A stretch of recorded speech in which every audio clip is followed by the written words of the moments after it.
last week we asked on Mount Everest. போன்றவர்கள் இதற்கான examples. வேலி, இது 2 மாதங்களுக்கு இடையில் உள்ள லேண்ட். கேரளாவில் இருக்கிற சைலண்ட் வேலி, காஷ்மீர் வேலி இதற்கான எக்ஸாம்பிள்ஸ்.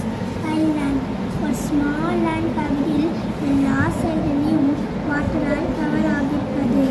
அண்டமான் மற்றும் நிக்கோபார் தீவுகள் இதற்கான எக்ஸாம்பிள்ஸ். பெனின்சுலா, ஒரு டீப் லேண்ட் பகுதியில் 3 சைட்ஸ் மற்றும் வாட்டரால் கவர் ஆகியிருப்பது. இதற்கான எக்ஸாம்பிள்ஸ் அரேபியன் பெனின்சுலா. தேங்க்யூ.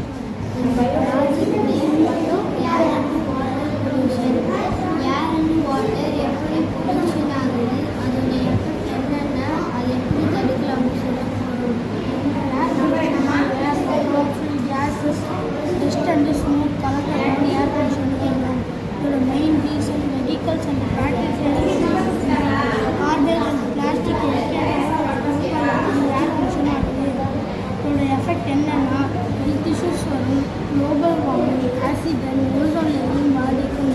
இதை எப்படி தடுக்கலாம்னா நிறைய பிளான்ஸ் நடணும், சோலார் எனர்ஜி யூஸ் பண்ணணும், ஃபேக்டரி சேர்ந்து ஸ்மோக் வெளியே வரதுக்கு முன்னாடியே நவீன வைரத்தின் மூலமாக சுத்தம் வச்சுட்டு அப்புறமா வெளியே விடணும்.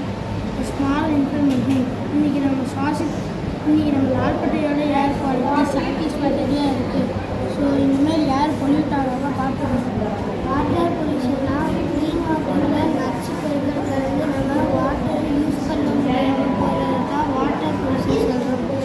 இதோட மெயின் ரீசன் கார்பேஜ் அண்ட் பிளாஸ்டிக்ஸை வாட்டர் பாடிஸில் போடுறதாலேயும் ஃபேக்ட்ரிஸிலிருந்து வரும் கெமிக்கல் வேஸ்டேஜ் வாட்டர் பாடிஸில் கலந்துறதாலையும் தான் வாட்டர் பொல்யூஷன் ஆகுது. இதோட எஃபெக்ட் என்னன்னா ஹெல்த் இஷ்யூஸ் வரும், வாட்டரில் வரும் உயிரினங்கள் அழிஞ்சிடும், நம்ம வாட்டர் பாடிஸை யூஸ் பண்ண முடியாமல் போயிடும். இது எப்படி தடுக்கலாம்னா ரெயின் வாட்டர் சேவ் பண்ணி நிலத்தடி நீர் வளத்தை பாதுகாக்கணும். ஃபேக்டரிஸிலிருந்து வரும் ரசாயன கழிவு நீரை நவீன சுத்திகரிப்பு மூலமாக சுத்திகரிச்சுட்டு அப்புறமா வாட்டர் பாடிஸில் விடணும். ஒரு ஸ்மால் இன்ஃபர்மேஷன், நம்ம இடத்துல நம்ம குடிக்கக்கூடிய க்ளீன் வாட்டர் 1% தான் இருக்குது. ஸோ நீங்களும் வாட்டர் சேவ் பண்ணுங்க, நாங்களும் வாட்டர் சேவ் பண்ணுவோம்.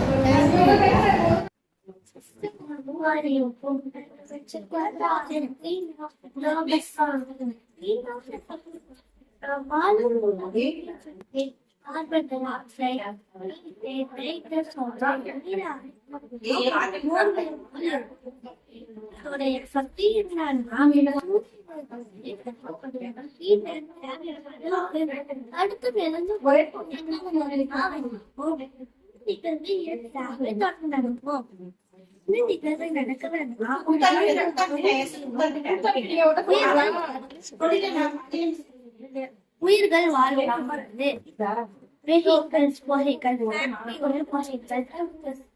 எரிபொருள், கரி, பெட்ரோல், மண்ணெண்ணெய் எரித்தல்.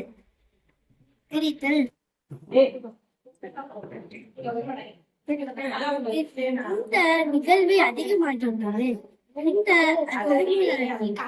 இந்த குளோபல் வார்மிங் ஏற்படுது. குளோபல் வார்மிங்னா பூமியோட மேற்பரப்பு படிப்படியா இன்க்ரீஸ் ஆகுதாகும். இது எதனால் நடக்குதுன்னா நம்ம இப்ப அதிகமா வெஹிக்கல்ஸ் யூஸ் பண்றோம், அதிலிருந்து வெளியேறும் அதிகமான புகை, ஃபேக்டரியிலிருந்து வெளியேறும் புகை மற்றும் நாசு வாயுகள், மரங்களை வெட்டி காடுகளை அழிக்கும். இதனால் நமக்கு எந்த மாதிரியான எஃபெக்ட் திருப்பகுதிகளில் பனிமலை வெற்றி, கடுமையான வறட்சி அல்லது ஏற்படுதல், பருவநிலை மாறி மழை பெய்யும். இதுக்கு என்ன சொல்யூஷன்னா அதிகமா மரங்களை வளர்க்கணும், எனர்ஜியை யூஸ் பண்ணணும், பிளாஸ்டிக் யூஸ் பண்றதை குறைக்கணும். அஸ்ஸலாமு அலைக்கும்.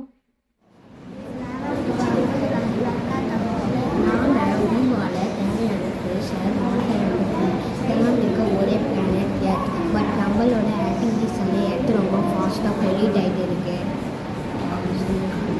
ஸோ இதில் எப்படி கண்ட்ரோல் பண்ணுறதுன்னு பார்க்கலாம். நம்ம சஸ்டைனபிள் எனர்ஜி, அதாவது ரினியூவபிள் எனர்ஜின்னு சொல்லலாம்.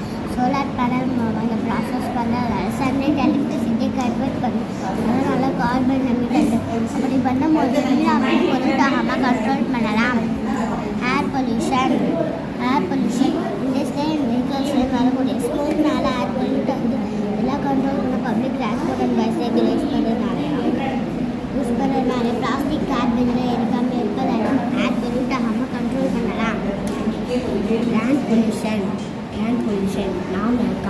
ஒரு டஸ்ட்பினில் போகிறதுனால பிளாஸ்டிக் கார்பேஜ் மக்காது. இதனால் லேண்ட் பொல்யூட் ஆகாமல் ஸோ தனித்தனியாக biodegradable and non biodegradable dustbin use பண்ணுறதாலையும் ரீசைக்கிள் திங்ஸ் யூஸ் பண்ணுறதாலையும் லேண்ட் பொல்யூட் ஆகாமல் கண்ட்ரோல் பண்ண முடியும். சேவ் வாட்டர் எப்படி தான் சேவ் பண்ணலாம். தேவையான அண்டு போதுமான வாட்டரை யூஸ் பண்ணுங்கள். வாட்டர் சோர்ஸ் எல்லாம் பொல்யூட் பண்ணாதீங்க. முடிஞ்ச அளவுக்கு வாட்டரை வேஸ்ட் பண்ணாதீங்க. நம்மளோட ஓமான இடத்த நம்மளை சேஃபாக வச்சுக்கணும். நம்மளோட டெய்லி ஆக்டிவிட்டீஸை சேஞ்ச் பண்ணாலே போதும் இடத்த சேவ் பண்ண முடியும். அஃபாரஸ்டேஷன் அதாவது காடு வளர்ப்பு, மூவ் ட்ரீஸ் அண்ட் பிளான்டிங் செய்கிறதால பல்வேறு பெருக்கத்திற்கும் மண்ணரிப்பை தடுப்பதற்கு